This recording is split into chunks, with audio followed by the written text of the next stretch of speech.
विठ्ठल विठ्ठल मंडळी, आज गुढीपाडवा म्हणजेच मराठी नवीन वर्षाचा पहिला दिवस. आज आपण गुढीपाडव्यानिमित्त चारकोपच्या शोभायात्रेत सहभागी होत आनंद लुटणार आहोत. या शोभायात्रेत जीवन विद्या मिशनद्वारे अवयवदान संबंधित सर्व माहिती आणि नोंदणीचं आयोजन केलं गेलं आहे. तर चला, अशा आगळ्या वेगळ्या शोभायात्रेचा आज आपण आनंद लुटूयात. पण त्याआधी या चॅनलला लाईक, शेअर आणि सबस्क्राईब करायला विसरू नका. खूप खूप धन्यवाद.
सर्वांना सुखात आनंदात ऐश्वर्यात सर्वांचं भलं कर, कल्याण कर, रक्षण कर आणि तुझे गोड नाम मुखात अखंड राहू दे.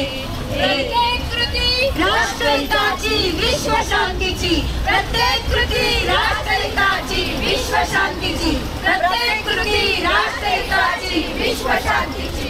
मेरा भारत स्वच्छ भारत, मेरा भारत स्वच्छ भारत, स्वच्छ भारत मेरा भारत, स्वच्छ भारत मेरा भारत. गली गली में कचरा है, हमको साफ करना है. गली गली में कचरा है, हमको साफ करना है. गंदगी हटाओ, भारत बचाओ.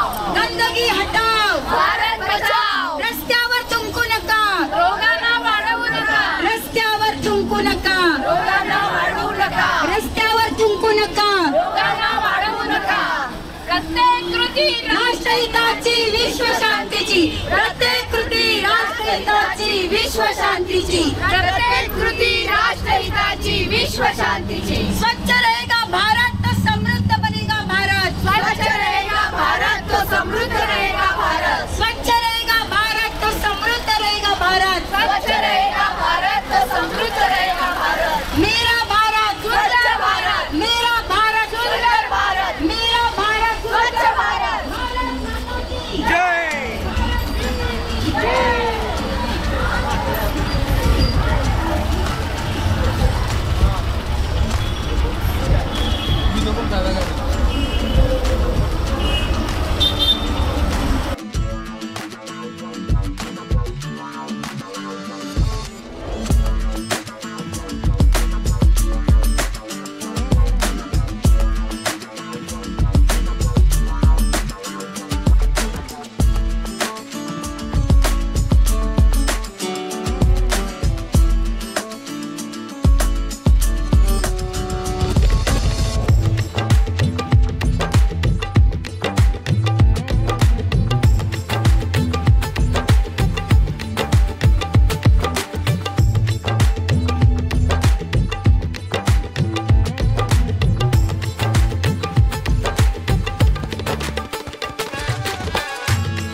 जय श्रीराम.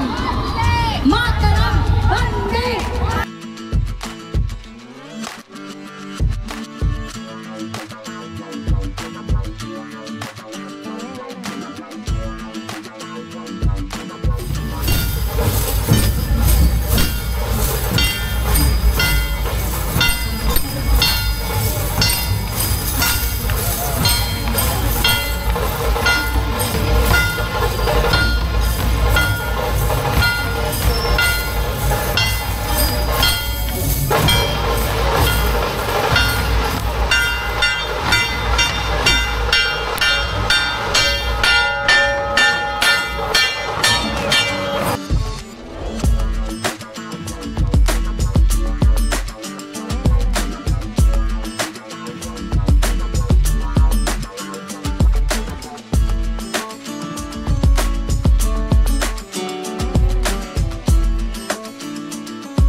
सहभागी झालेल्या सर्व नागरिकांना मराठी नववर्षाच्या हार्दिक हार्दिक शुभेच्छा. या शोभायात्रेचा विषय आहे विकसित भारत. याच अनुषंगाने जीवन विद्या मिशन, ज्ञानसाधना केंद्र चारकोप सहर्ष सादर करीत आहे विकसित भारत सुदृढ भारत. विकसित भारत सुदृढ भारत. सर बोला, कोण आपण?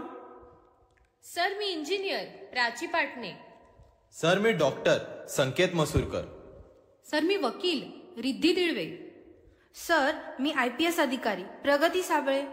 सर, मी नगरसेविका स्नेहा चिंदरकर. अरे वा, सारेच उच्च पदस्थ आहात. इथे कसे काय आलात आणि का आलात? सर, ओळखले नाहीत का आम्हाला? आज गुरुपौर्णिमा, आम्ही तुम्हाला भेटायला आलो. आम्ही आपल्याच वर्गात शिकून मोठे झालो. सर, आपल्याच मार्गदर्शनाने आम्ही सारे समाजातील विविध क्षेत्रात कार्यरत आहोत. मान सन्मानाने जगताना आमच्यावर तुमच्याच निस्वार्थ कार्याचे ऋण आहेत. आम्ही आमच्या कातड्यांचे जोडे जरी तुम्हाला अर्पण केले तरी ते ऋण फिटणार नाही. नको, त्या कातड्यांचे जोडे नको. फक्त तुमची कातडी मला द्या. काय? आमची कातडी ती कशी काय देऊ? अरे बाळानो, घाबरू नका. तुमच्या कातड्यांचे जोडे माझ्या काय कामाचे? पण आम्ही आमची कातडी तुम्हाला कशी देऊ शकतो? बरं, कातडी द्यायचं ठरलं तरी तुम्हाला त्याचा काय उपयोग? अगदी बरोबर. तुमच्या कातडीचा मला सध्या तरी काहीच उपयोग नाही. पण तुम्हीच म्हणालात गुरुदक्षिणा देणार. होय सर, देणार गुरुदक्षिणा. मग मला एक वचन द्या. मरणोत्तर तुम्ही तुमचे अवयव दान कराल. मृत्यू हा प्रत्येकाला अटळ आहे, पण मेल्यानंतर ही त्वचा जाळली जाणार नाही याची काळजी घ्याल. ती काळजी आम्ही कशी काय घेणार? ती सुद्धा मेल्यानंतर आम्हाला कसे शक्य आहे? ह्या वचनात आपणास गुरुदक्षिणा कशी काय मिळणार? पण सर, त्या अवयवदानाचा आपणास काय उपयोग? अगं, मला उपयोग नाहीच होणार, पण देशातील अनेक छोट्या मोठ्या अपघातात भाजलेल्या व्यक्तींना मरणोत्तर दिलेली त्वचा कामी येईल. होय सर, आमच्या हॉस्पिटलमध्ये अपघाताने लागलेल्या आगीत भाजलेले अनेक पेशंट आहेत. मोठ्या प्रमाणात तर स्त्रिया आहेत. व्यक्ती मृत होताच 6 तासापूर्वी शरीराच्या काही भागावरील त्वचेचा लेअर काढून ती भाजलेल्या जिवंत व्यक्तीच्या शरीरावर रोपण केली जाते. त्यामुळे तो लवकर बरा होतो आणि विद्रूपही दिसत नाही. काय? असं होऊ शकतं? नक्कीच होऊ शकतं. किंबहुना हे होत आहे. अरे, किती महत्वाची आहे आपली त्वचा. ती सुद्धा मेल्यानंतर दिल्याने मेल्यानंतरही त्या व्यक्तीस, त्या कुटुंबियास पुण्याही प्राप्त होते. अरे संकेत, पण यासाठी आम्ही काय करायला हवे? अगं, खूप काही करायचे नाही. फक्त आपला व कुटुंबातील प्रत्येक व्यक्तीचा अवयवदानाचा फॉर्म भरायचा. महत्वाचे म्हणजे आपले शेजारी, नातेवाईक, मित्रमंडळी यांना आपण अवयवदानाचा फॉर्म भरला आहे हे सांगून ठेवायचे, जेणेकरून ती मंडळी आपल्या मृत्यूनंतर अवयवदान केंद्राला कळवतील. होय, कारण कोणाचाही मृत्यू हा त्या कुटुंबावर आघात असतो. त्यावेळी ही जबाबदारी शेजारी, नातेवाईक व मित्रमंडळांची असते. घरात मृत्यू झाल्यास मृतदेह हॉस्पिटलमध्ये न्यावा लागतो का? नाही, डॉक्टर व सहाय्यक घरीच येऊन थोड्याच वेळात ते अवयव घेऊन जातात.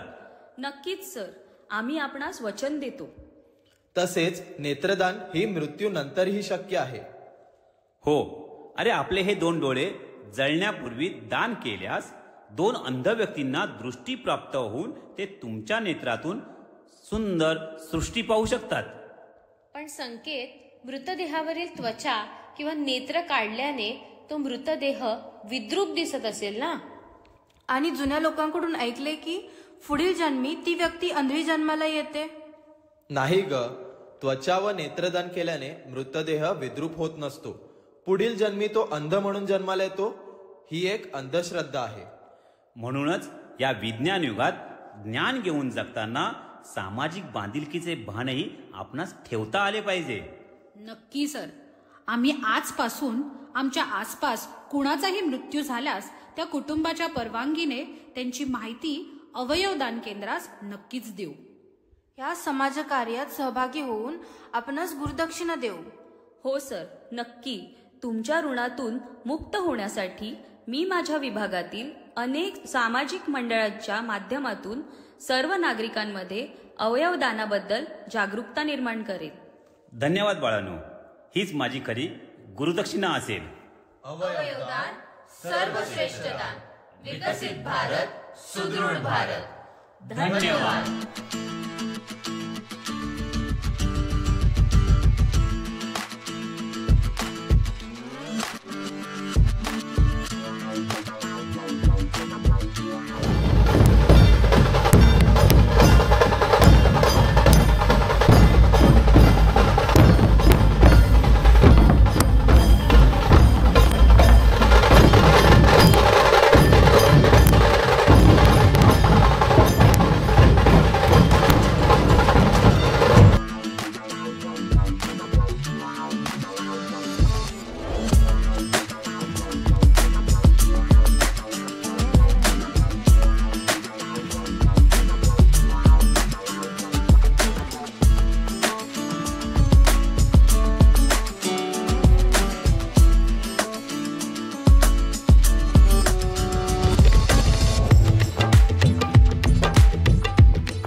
सर्वांना सुखात ऐश्वर्यात दे. सर्वांचं भलं कर, कल्याण कर, रक्षण कर आणि तुझे गोड नाम मुखात अखंड राहू दे. हे ईश्वरा सर्वांना चांगली बुद्धी दे, आरोग्य दे. सर्वांना सुखात आनंद ऐश्वर्यात दे. सर्वांचं